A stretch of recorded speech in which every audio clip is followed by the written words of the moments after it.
রাষ্ট্রপতি পক্ষ থেকে অর্থাৎ রাষ্ট্রপতি বঙ্গভবনের প্রেসিংয়ের পক্ষ থেকে কিন্তু গণমাধ্যমকে নিশ্চিত করা হয়েছে যে বর্তমান যে সংসদ অর্থাৎ বিগত সরকারের সময় যে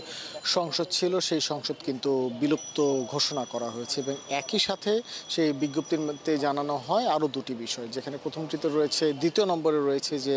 বিএনপি চেয়ারপারসন বেগম খালেদা জিয়ার মুক্তি এবং একই সাথে অর্থাৎ তৃতীয় যে বিষয়টি রয়েছে সেই তৃতীয় বিষয়টি রয়েছে যে 1 জুলাই থেকে 5 আগস্ট পর্যন্ত বৈষম্য বিরোধী আন্দোলনের সাথে জড়িত যে সকল ছাত্র শিক্ষার্থীরা বর্তমানে আটক রয়েছেন এবং একই সাথে বিভিন্ন মামলায় যাদেরকে আটক করা হয়েছে তাদের সকলকে কিন্তু মুক্তি দেওয়ার সিদ্ধান্ত গ্রহণ করা হয়েছে বঙ্গভবনের রাষ্ট্রপতির পক্ষ থেকে। যদি একটু ভিতরের বিষয়গুলো দেখি, যে বঙ্গভবন থেকে আরও বিভিন্ন রাষ্ট্রীয় কার্যক্রমের যে খুঁটিনাটি বিষয়গুলো রয়েছে সেই খুঁটিনাটি বিষয়গুলোর ক্ষেত্রে কিন্তু বলা হয়েছে যে গতকাল রাষ্ট্রপতি যে সকল বিভিন্ন রাজনৈতিক দলের নেতৃবৃন্দ এবং একই সাথে ছাত্র সমাজের সাথে যে বৈঠক করেছিলেন সেই বৈঠকের পরিপ্রেক্ষিতে কিন্তু এই সিদ্ধান্ত নেওয়া হয়েছে। এক্ষেত্রে একটু বিষয় জানিয়ে রাখতে চাচ্ছি, ছাত্র সমাজের পক্ষ থেকে কিন্তু তারা 24 ঘন্টার আলটিমেটাম দিয়েছিল এবং যে আলটিমেটামটি আজ দুপুর 3টার সময় শেষ হবার কথা এবং সেই 3টার কিছু পর দুপুর 3:07 দিকে গণমাধ্যমের কাছে কিন্তু এই বিজ্ঞপ্তিটি পাঠানো হয়েছে। এবং দ্বিতীয় যে বিষয়টি রয়েছে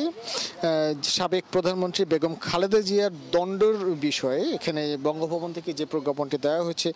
দুঃখিত, স্বরাষ্ট্র মন্ত্রণালয়ের সুরক্ষা বিভাগ থেকে যে প্রজ্ঞাপনটি দেওয়া হয়েছে সেখানে উল্লেখ করা হয়েছে বিএনপি সাবেক প্রধানমন্ত্রী বেগম খালেদা জিয়ার দণ্ড মুক্তির বিষয়ে আইন বিচার ও সংসদীয় বিষয়ের প্রজ্ঞাপন, সেক্ষেত্রে তাকে 2টি মামলা থেকে দণ্ডাদেশ মওকুফ পূর্ণ